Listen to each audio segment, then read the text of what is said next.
Assalamualaikum warahmatullahi wabarakatuh. Apa kabar anak-anakku semua? Semoga kalian dalam kondisi yang sehat walafiat, tetap semangat belajar di rumah bersama ayah dan bunda. Anak-anak, pada hari ini kita akan belajar tematik, yaitu masih dengan tema 7, kebersamaan, dengan subtema 3, yaitu kebersamaan di tempat bermain. Sebelum kita menyebutkan kompetensi yang akan kita capai pada hari ini, kira-kira kita pernah enggak belajar tentang hak dan kewajiban kita di tempat bermain? Iya, masih ingatkah kalian? Haknya apa kira-kira? Ya, haknya adalah menggunakan fasilitas yang ada di tempat bermain dengan baik. Sedangkan kewajibannya apa anak-anak? Ya, kewajibannya adalah kita bisa merapikan kembali ya mainan yang ada di tempat tersebut. Kita menjaga kebersihannya, jadi biar kondisi di tempat bermain tetap nyaman. Nah, pada pembelajaran ini, kompetensi yang akan kita capai adalah kita akan mengenal keberagaman ciri tubuh teman di sekolah. Kita juga akan mengenal keberagaman teman-teman di sekolah. Dan kita akan belajar tentang peristiwa yang ada dalam sebuah fabel. Kita juga akan belajar tentang kata sapaan dalam sebuah fabel. Dan yang terakhir, kita belajar tentang pecahan sebagai bagian dari sekelompok benda. Kalian simak dan perhatikan baik-baik penjelasan yang Bu Guru berikan ya.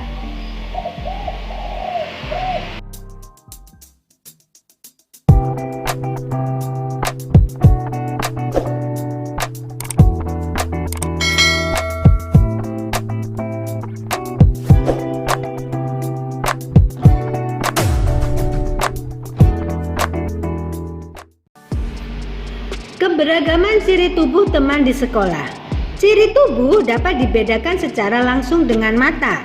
Contoh ciri tubuh yaitu jenis rambut dan tinggi badan. Ciri tubuh kamu dan temanmu dapat berbeda. Perbedaan ciri tubuh membuatmu menjadi unik dan istimewa. Kita harus bersyukur atas ciri tubuh kita. Perbedaan ciri tubuh dapat dimanfaatkan untuk kebaikan.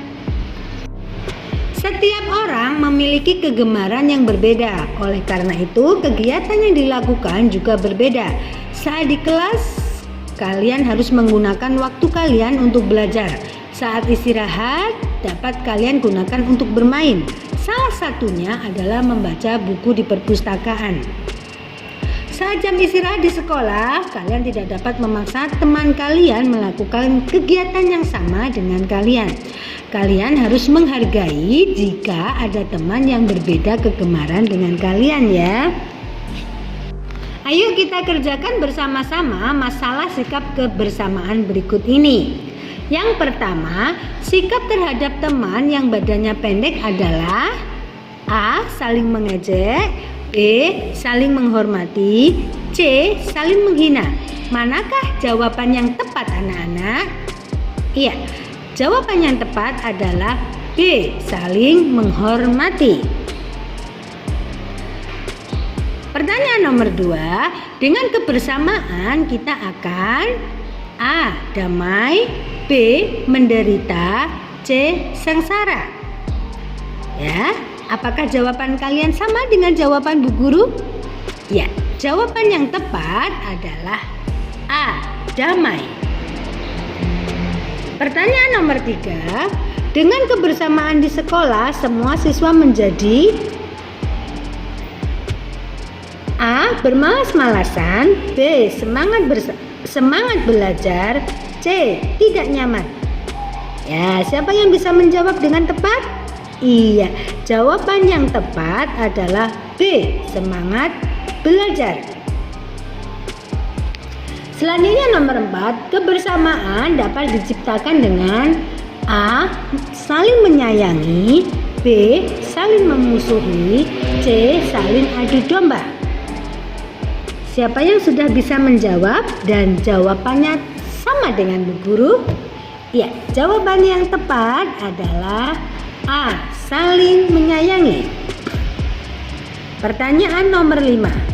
Contoh sikap kebersamaan yaitu A. Bermain bersama, B.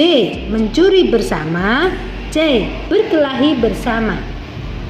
Ya, jawaban yang tepat pastinya adalah bermain bersama. Pertanyaan nomor 6 terakhir, kebersamaan menyebabkan A. Persatuan, B. Perpecahan, C. Peperangan. Ya, silakan dijawab dulu anak-anak. Iya, apakah jawaban kalian sama dengan jawabannya Bu Guru? Ya, jawaban yang tepat adalah A. Persatuan. Siapa yang betul semua? Wah, sudah pintar semua ternyata kalian ya.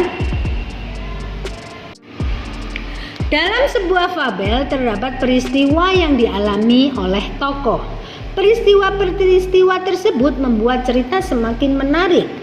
Kalian dapat mengetahui peristiwa yang terjadi dengan membaca seksama dari awal hingga akhir. Sekarang kita akan belajar tentang kata sapaan yang ada pada sebuah fabel.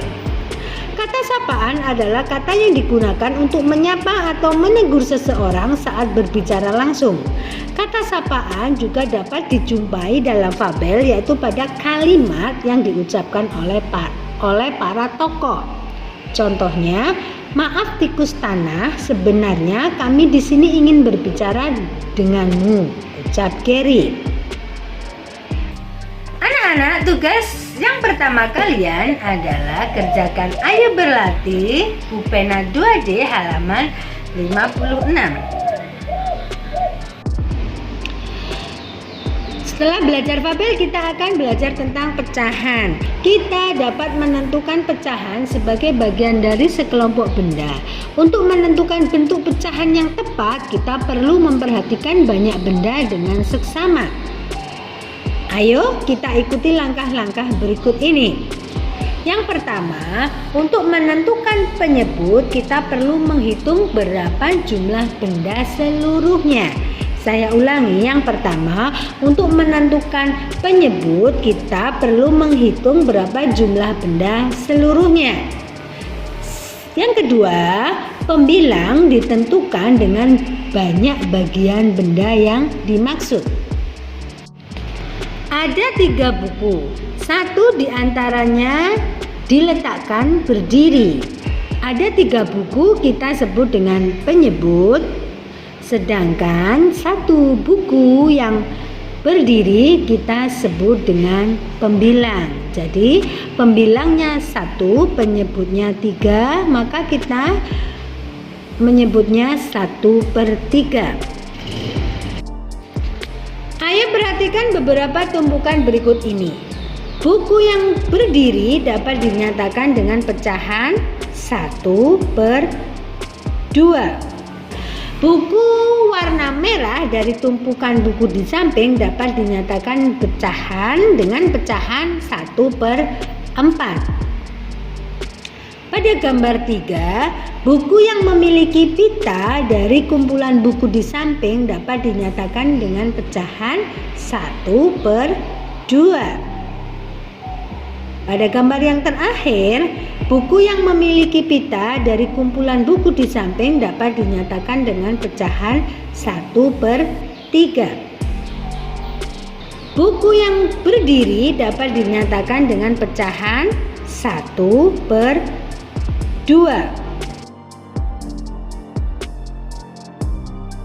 Buku warna merah dari tumpukan buku di samping dapat dinyatakan pecahan dengan pecahan 1/4. Buku yang memiliki pita dari kumpulan buku di samping dapat dinyatakan dengan pecahan 1/2.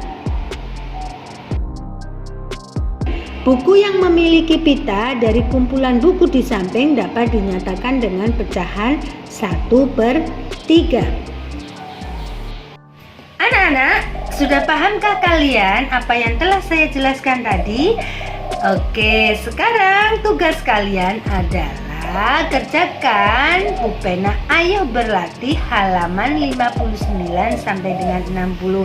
Jangan lupa jika kalian mengalami kesulitan, kalian bisa bertanya kepada ayah dan bunda kalian. Terima kasih atas perhatiannya. Wassalamualaikum warahmatullahi wabarakatuh.